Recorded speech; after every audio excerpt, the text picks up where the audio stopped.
നമ്മുടെ തമ്പനയിൽ കണ്ട പോലത്തെ ഈ മുഖക്കുരുയാണ് നിങ്ങളുടെ പ്രശ്നം അല്ലേ? ഇതുണ്ടാവാനായിട്ട് പല കാരണങ്ങളുണ്ട്. ഇനി ചുരുക്കി പറഞ്ഞു കഴിഞ്ഞാൽ ആയുർവേദത്തില് സംസ്കൃതത്തില് യൗവന പിടക എന്നാണ് ഇതിന് പേര് തന്നെ ഇട്ടിട്ടുള്ളത്. കാരണം ഇത് കൂടുതലും കണ്ടുവരുന്നത് യുവാക്കളിലും യുവതികളിലുമാണല്ലോ, മധ്യവയസ്കരില് എന്ന് വേണമെങ്കിൽ പറയാം. അതിന് കാരണമുണ്ട്. അതായത് ശരീരത്തില് അമിതമായിട്ട് പിത്തദോഷം വർദ്ധിക്കുമ്പോൾ അതുവഴിയാണ് ഈ രോഗം ഉണ്ടാവാനായിട്ടുള്ള കാരണം. അതല്ലെങ്കിൽ യൗവന പിടക, അതല്ലെങ്കിൽ മുഖദൂഷിക എന്നൊക്കെ വിളിക്കുന്ന ഈ മുഖക്കുരു, പിമ്പിൾസ്, ആക്കിൻ എന്നൊക്കെ വിളിക്കുന്ന ഈ കണ്ടീഷൻ ഇത് നിങ്ങൾക്ക് ഉണ്ടാവുന്നുണ്ടെങ്കിൽ നിങ്ങളുടെ ശരീരത്തിൽ പിത്തദോഷം വർദ്ധിച്ചിട്ടുണ്ടെന്ന് മനസ്സിലാക്കാം. രോഗങ്ങളെല്ലാം തന്നെ പൊതുവെ കൂടുതലായിട്ടും കഫദോഷവും പിത്തദോഷവും വർദ്ധിച്ചാണ് ഉണ്ടാകുന്നതെന്ന് നമ്മൾ മുൻപ് വീഡിയോകളിൽ പറഞ്ഞിട്ടുണ്ട്. നിങ്ങൾക്ക് അറിയാലോ, നമ്മുടെ വീഡിയോ പതിവായിട്ട് കാണുന്നവർക്ക് ഇത് അറിയും ചെയ്യാം. ഇനി മറ്റൊരു സംഗതി കൂടെ അറിഞ്ഞിരിക്കേണ്ടതുണ്ട്. അതായത് ഈ മധ്യവയസ്കരിലെ അല്ലെങ്കിൽ യുവാക്കളിലും യുവതികളിലാണ് ഈ പിത്തദോഷം അമിതമായിട്ട് വർദ്ധിച്ചിരിക്കുന്നത്. കാരണം നമ്മുടെ ജീവിത ദൈർഘ്യത്തിന് 3 ഭാഗമായിട്ട് തിരിച്ചു കഴിഞ്ഞാല് ആദ്യത്തെ ഒരു ഭാഗം കഫദോഷം വർദ്ധിച്ചിരിക്കുന്നു, അവസാനത്തെ ഒരു ഭാഗം വാതദോഷം വർദ്ധിച്ചിരിക്കുന്നു. ഇതിന് രണ്ടിനും ഇടയ്ക്കുള്ള മധ്യഭാഗം പിത്തദോഷമാണ് ശരീരത്തിൽ അധികരിച്ചിരിക്കുന്നത് പൊതുവെ.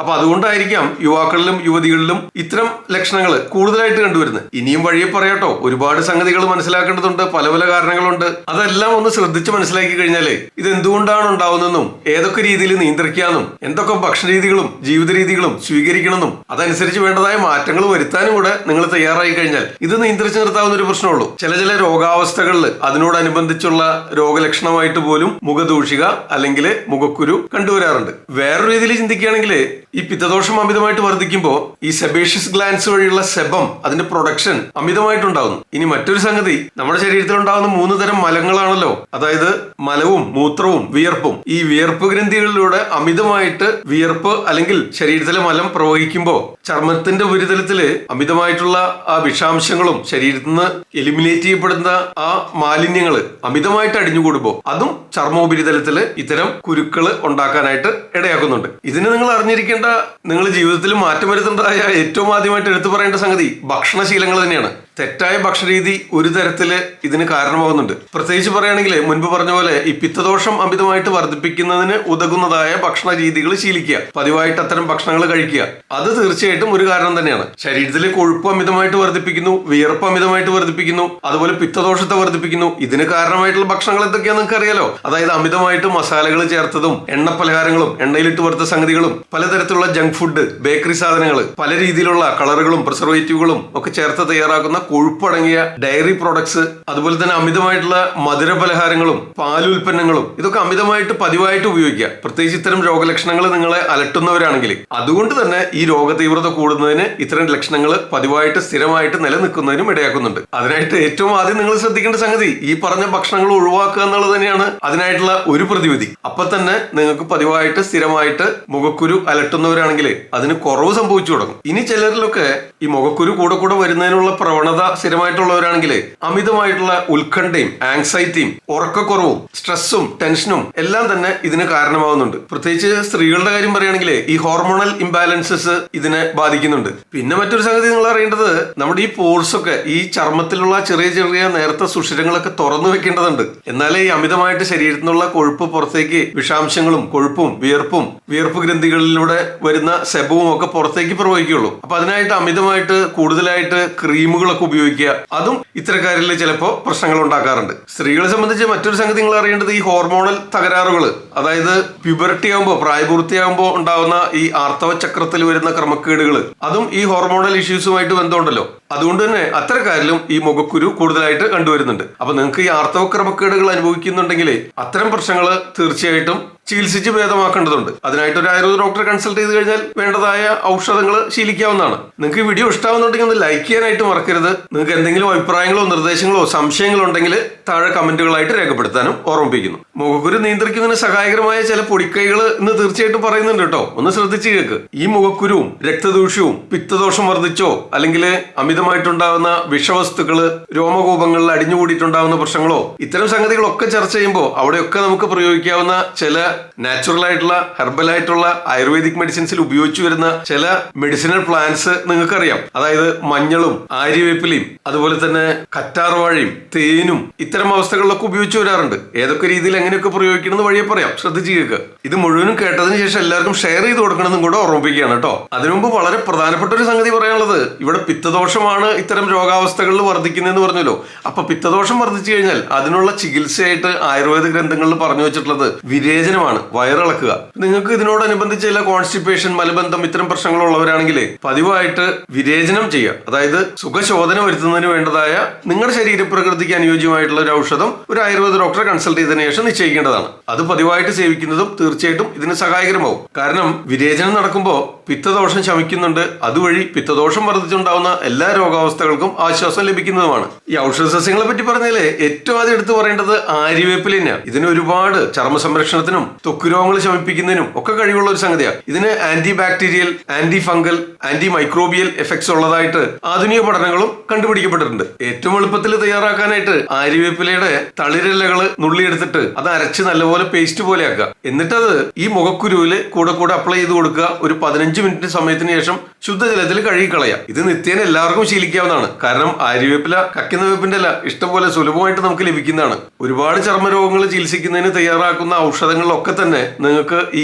ആര്യവേപ്പിന്റെ ഉപയോഗം കാണാം. ആര്യവേപ്പിന്റെ ഇലയും പൂവും കായും വിത്തും അതിൽ നിന്ന് ആട്ടിയെടുക്കുന്ന എണ്ണയും ആ മരത്തിന്റെ തൊലിയും എല്ലാം തന്നെ ആയുർവേദ ഔഷധങ്ങൾ തയ്യാറാക്കാനായിട്ട് ഉപയോഗിച്ചു വരാറുണ്ട്. ഇനി മറ്റൊരു രീതിയിലും കൂടെ ഇത് ഉപയോഗിക്കാം. ഈ ആര്യവേപ്പ് മരത്തിന്റെ തൊലി എത്തിയെടുത്തിട്ട് അത് ചെറുതായിട്ട് ചീളുകളായിട്ട് ചതച്ചിട്ടിട്ട് വെള്ളം തിളപ്പിക്കുക. ആ വെള്ളം കൊണ്ട് നിങ്ങൾക്ക് മുഖം കഴുകുന്നതിനും ഉപയോഗിക്കാവുന്നതാണ്. കാരണം ഈ ആന്റി ബാക്ടീരിയൽ എഫക്ട് ഉണ്ടെന്ന് പറഞ്ഞല്ലോ. ഒപ്പം തന്നെ പിത്തദോഷത്തെ ശമിപ്പിക്കുന്നതിനും സഹായകരമാണ്. അതുവഴി ഈ ചർമ്മ സംരക്ഷണത്തിന് തീർച്ചയായിട്ടും ഉപകാരപ്പെടും. ഇനി ആര്യവേപ്പ് പോലെ തന്നെ പ്രയോജനപ്പെടുന്ന മറ്റൊരു സംഗതിയാണ് മഞ്ഞള്. പച്ചമഞ്ഞള്, ശുദ്ധമായ പച്ചമഞ്ഞള് അരച്ചെടുത്തിട്ട് അതിലേക്ക് അല്പം തേനും കൂടെ ചേർത്തിട്ട് ഒരു ഫേസ് മാസ്ക് പോലെ ഈ മുഖക്കുരു കൂടുതലുള്ള ഭാഗത്ത് പുരട്ടിയിടാവുന്നതാണ്. സ്ത്രീകളെ സംബന്ധിച്ച് ഇത് വളരെയധികം പ്രയോജനപ്പെടുന്ന ഒരു സംഗതിയാണ്. ഇനി പച്ചമഞ്ഞൾ കിട്ടിയില്ലെങ്കിൽ മഞ്ഞൾ പൊടിയായാലും ഉപയോഗിക്കാവുന്നതാണ്. മഞ്ഞൾപ്പൊടി തേനും ചേർത്ത് ചാലിച്ച് ആ മുഖക്കുരു ഉള്ള ഭാഗങ്ങളിൽ പുരട്ടിയിടുന്നു. ഒരു 15-20 മിനിറ്റ് സമയത്തിന് ശേഷം കഴുകിക്കളയാവുന്നതാണ്. ഇവിടെ നമ്മൾ മഞ്ഞൾ ചേർത്ത് ചാലിക്കാനായിട്ട് തേനാണ് നിർദ്ദേശിച്ചിരുന്നത്. ഈ തേനിന് ഈ ചർമ്മ സംരക്ഷണത്തിനും ചർമ്മത്തിന്റെ സ്വാഭാവികമായിട്ടുള്ള തിളക്കം നിലനിർത്തുന്നതിനും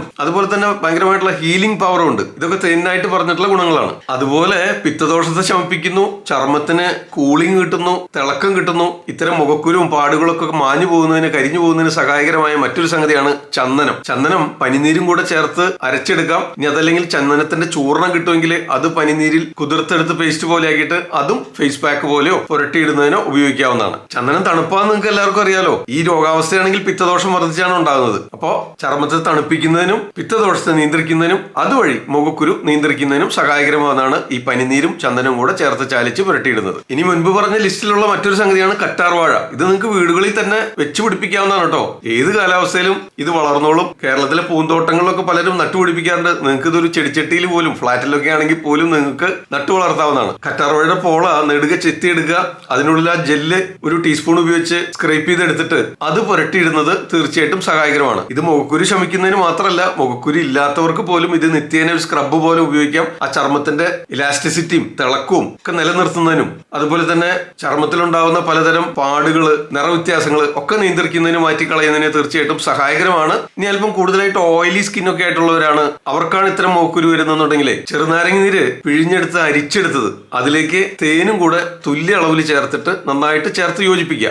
അത് മുഖത്ത് പുരട്ടി മസാജ് ചെയ്യുന്നത് തീർച്ചയായിട്ടും കൂടുതലായിട്ട് വരുന്ന ആ സെബം നിയന്ത്രിക്കുന്നതിനും ചർമ്മത്തിന് തിളക്കം ഉണ്ടാവുന്നതിനും മുഖക്കുരു ഒക്കെ നിയന്ത്രിക്കുന്നതിനും സഹായകരമാണെന്നാണ്. മുഖക്കുരു വന്നു കഴിഞ്ഞാൽ അത് നിങ്ങൾ നഖം ഉപയോഗിച്ച് പൊട്ടിക്കാതിരിക്കണം. കാരണം ആ പാടുകൾ അവിടെ നിലനിൽക്കാനായിട്ട് സാധ്യതയുണ്ട്. ഇനി അഥവാ സംഭവിച്ചു പോയിട്ടുണ്ടെങ്കിൽ ഉലുവ ഉണ്ടല്ലോ, ഉലുവ പൊടിച്ചോ അരച്ചോ എടുത്തിട്ട് ഫേസ് പാക്ക് പോലെ ഇട്ട് ഒരു അരമണിക്കൂറിന് ശേഷം ശുദ്ധജലത്തിൽ കഴുകിക്കളയുന്നത് സഹായകരമാവും. പതിവായിട്ട് നിത്യേന ശീലിക്കുകയാണെങ്കിൽ ഈ ഫലം കിട്ടുന്നതാണ്. ഈ ഉലുവ നേരെ ഇങ്ങനെ അരയ്ക്കാൻ ബുദ്ധിമുട്ടാണെങ്കിൽ ഉലുവ ഒരു രാത്രി വെള്ളത്തിലിട്ട് കുതിർക്കുക. അതിനുശേഷം വെള്ളം ചേർത്ത് നന്നായിട്ട് അരച്ചെടുത്ത് പേസ്റ്റ് പോലെ ആക്കിയിട്ട് മുഖലേപം, അതായത് ഫേസ് പാക്ക് ഇടാവുന്നതാണ്. ഇനി വീട്ടുമുറ്റത്ത് കാണുന്ന മറ്റൊരു സംഗതിയാണ് തുളസിയില.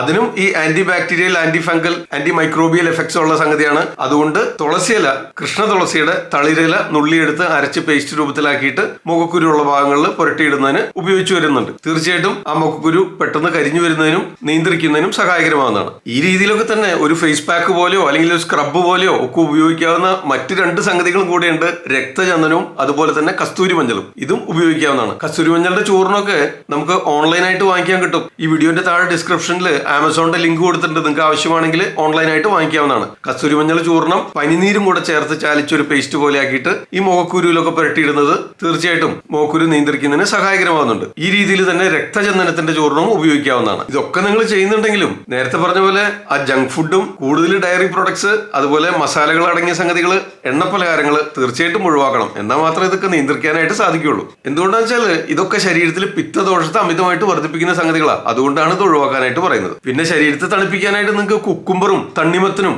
ഇളനീരും ഒക്കെ പതിവായിട്ട് ശീലിക്കുന്നത് നല്ലതാണ്. അതുപോലെ തന്നെ കരിമ്പിൻ ജ്യൂസ് ഇതൊക്കെ ശരീരത്തെ തണുപ്പിക്കുന്നതിന് സഹായകരമാണ്. അപ്പൊ അതൊക്കെ കൂടെ ശീലിക്കുന്നത് ഇത്തരം പ്രശ്നങ്ങൾ പതിവായിട്ട് വരുന്നവരാണെങ്കിൽ മുഖക്കുരു ഒക്കെ നിയന്ത്രിച്ച് നിർത്തുന്നതിന് സഹായകരമാവും. ഗ്രേപ്പ് ജ്യൂസ് ഒക്കെ കഴിക്കാം. മുന്തിരിങ്ങയൊക്കെ നല്ലതാണ്. ഉണക്കമുന്തിരി ഒരു രാത്രിയൊക്കെ വെള്ളത്തിലിട്ട് കുതിർത്തതിന് ശേഷം പിറ്റേന്ന് രാവിലെ ചവച്ചരച്ച് കഴിക്കാം. അതൊക്കെ പിത്തത്തെ ശമിപ്പിക്കുന്നതിനും ശരീരത്തെ തണുപ്പിക്കുന്നതിനും സുഖശോധന ഉണ്ടാകുന്നതിനും സഹായകരമാണ്. നമ്മൾ ഉണക്കമുന്തിരിയെ പറ്റിയൊക്കെ മുൻപ് വീഡിയോകൾ ചെയ്തിട്ടുണ്ട്. ചർമ്മ സംരക്ഷണത്തിന് ഉപകാരപ്പെടുന്ന പല വീഡിയോകളും മുൻപ് ചെയ്തിട്ടുണ്ട്. അതിന്റെ ലിങ്ക് ഒക്കെ ഇവിടെ ഐ ബട്ടണിൽ അല്ലെങ്കിൽ ഇവിടെ ലാസ്റ്റ് എൻ സ്ക്രീനിൽ കാണാം. നിങ്ങൾ തീർച്ചയായിട്ടും കയറി കണ്ടിരിക്കേണ്ടതാണ്. അതുപോലെ നിങ്ങൾ ഭക്ഷണത്തിൽ ഉൾപ്പെടുത്തേണ്ട പതിവായിട്ട് കഴിക്കാനായിട്ട് ശ്രദ്ധിക്കേണ്ട ഒരു സംഗതിയാണ് നെല്ലിക്ക. നെല്ലിക്ക വളരെയധികം ഗുണം ചെയ്യുന്ന സംഗതിയാണ്. ശരീരത്തിന് ആവശ്യമായിട്ടുള്ള ധാരാളം പോഷകങ്ങളും വൈറ്റമിൻ സിയും ഒക്കെ ധാരാളമായിട്ട് അടങ്ങിയിട്ടുള്ള സംഗതിയാണ് നെല്ലിക്ക. അപ്പൊ അതുകൊണ്ട് നെല്ലിക്ക പതിവായിട്ട് അതൊരു 4 എണ്ണം എടുത്ത കുരു കളയുക, എന്നിട്ടൊന്ന് ചെറുതായിട്ട് മിക്സിയിൽ അടിച്ച് ജ്യൂസ് അടിച്ചിട്ട് രാവിലെ പതിവായിട്ട് കഴിക്കുന്നത് നല്ലതാണ്. വേണമെങ്കിൽ വൈകിട്ടും ആവാം. പിന്നെ മറ്റൊരു സംഗതി, വെള്ളം ധാരാളം കുടിക്കുന്നത് ശീലാക്കുക. വേണമെങ്കിൽ ഒരു പിടി തുളസിയില ചതച്ചിട്ട് ഒരു 2 ലിറ്റർ വെള്ളം തിളപ്പിച്ചിട്ട് അത് അരിച്ചെടുത്തിട്ട് ആ 2 ലിറ്റർ വെള്ളം പതിവായിട്ട് കുടിക്കുന്നത് നല്ലതാണ്. ഈ മുഖക്കുരു പതിവായിട്ട് വരുന്നവർക്ക് കോൺസ്റ്റിപ്പേഷനും കൂടി ഉണ്ടെങ്കിൽ